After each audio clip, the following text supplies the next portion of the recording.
ఇప్పుడు మీ అందరూ మీడియా ప్రతినిధులు కూడా చూసుంటారు.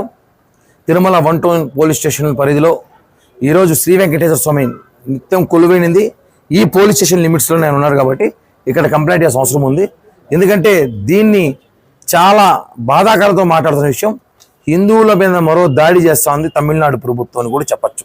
ఎందుకంటే ఒక సినిమా తీశారు, ఆ సినిమాలో ఒక పాటకి వెంకటేశ్వర స్వామి పాట స్వయాన మనం ఎంతమంది కొలుచుతాం భక్తితో తీస్తున్న పాటని వాళ్ళు ర్యాప్ సాంగ్ సెట్ చేసి దానికి మ్యూజిక్ సెట్ చేసి క్లబ్ డాన్స్ సెట్ చేసి ఆ పాటని హిందువుల మనోభావాలు వెంకటేశ్వర భక్తుల మనోభావాలు దెబ్బతీసే విధంగా ఉన్నది. దీన్ని మేము సీరియస్గా తీసుకుంటున్నాం. ఒకటే చెప్తాం, పోలీస్ స్టేషన్ కంప్లైంట్ ఇచ్చి అతను ఎక్కడైతే తమిళనాడులో అక్కడున్న కొంతమంది కార్యకర్తలు హిందూ మతంలో ఇప్పటికీ అక్కడ గొడవలు చేస్తున్నా కూడా వాళ్ళు దీనికి సెన్సార్ బోర్డు అనుమతి ఇచ్చింది. అదేవిధంగా మాకు ప్రభుత్వం కూడా సహకారం ఉందని చెప్పాడు. అంటే ఆ ప్రభుత్వం నాస్తికుల ప్రభుత్వం, అది అక్కడున్న ముఖ్యమంత్రి కానివ్వండి వాళ్ళ కొడుకు కానివ్వండి వాళ్ళు నాస్తికులు, దేవుళ్ళు నమ్మరు, వాళ్ళు హిందూ మతం మీద వాళ్ళకి ప్రేమ లేదు కాబట్టి వాళ్ళు ఇలాంటి దాన్ని ప్రోత్సహిస్తారని చెప్పి బాధాకరంగా ఉంది. మేము ఏదైతే సనాతన ధర్మం అని చెప్పి గత కొద్ది రోజులుగా లడ్డూ విషయం నుంచి పవన్ కళ్యాణ్ గారు కానివ్వండి ఇక్కడ రాష్ట్రంలో మోడీ గారు కానివ్వండి దేశంలో అందరూ కూడా హిందువులపై దాడి జరుగుతుంది, కాపాడాల్సిన బాధ్యత మన మీద ఉంటే ఈరోజు హిందువులపై దాడిగా భావిస్తుంది, కుట్రగా భావిస్తున్నాం. మేము ఒకటే చెప్తున్నాం, ఈరోజు తమిళనాడు సంబంధించిన ప్రజాప్రతినిధులారా మీరు ఈ సినిమాని బ్యాన్ చేయించండి.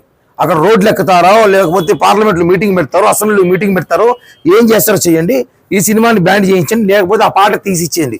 మీరు అక్కడ మీకు కావాల్సిన గోవింద అని చెప్పి అక్కడ పాటలు పెట్టుకొని ఇక్కడికి వచ్చి దేవుని పూజలు చేస్తే మాత్రం ఒప్పుకోము. కాబట్టి టీటీడీ అధికారులకు కూడా టీటీడీ అడిషనల్ ఈ ఒక్కటి విజ్ఞప్తి చేస్తాం, ఏమనగా తమిళనాడు ప్రజాప్రతినిధులు ఎవరు వచ్చినా కూడా ఈ ఇష్యూలో మీరు దర్శనాలు ఇవ్వాల్సిన బాధ్యత అవసరం లేదు. ఎందుకంటే వాళ్ళు మన దేవునితో వాళ్ళు పాటలు తీసి వాళ్ళు డబ్బులు సొమ్ము చేసుకుంటారు. వాళ్ళు నిజంగానే భక్తి ఉంటే ఆ సినిమాని బ్యాన్ చేసి వస్తే అప్పుడు దర్శనాలు ఇవ్వండి, అంతేగాని వాళ్ళు సెల్ఫ్ కూడా ఇవ్వాల్సిన అవసరం లేదని చెప్పి కూడా మేము డిమాండ్ చేస్తున్నాం. Next level DD next level cinema ఇది 2-3 రోజులు రిలీజ్ కాబోతుంది.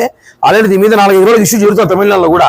కానీ ఇది తిరుపతి మన దేవుడి మీద చేశారు కాబట్టి మన బాధ్యత మాట్లాడాలి కాబట్టి మనం మాట్లాడినాం.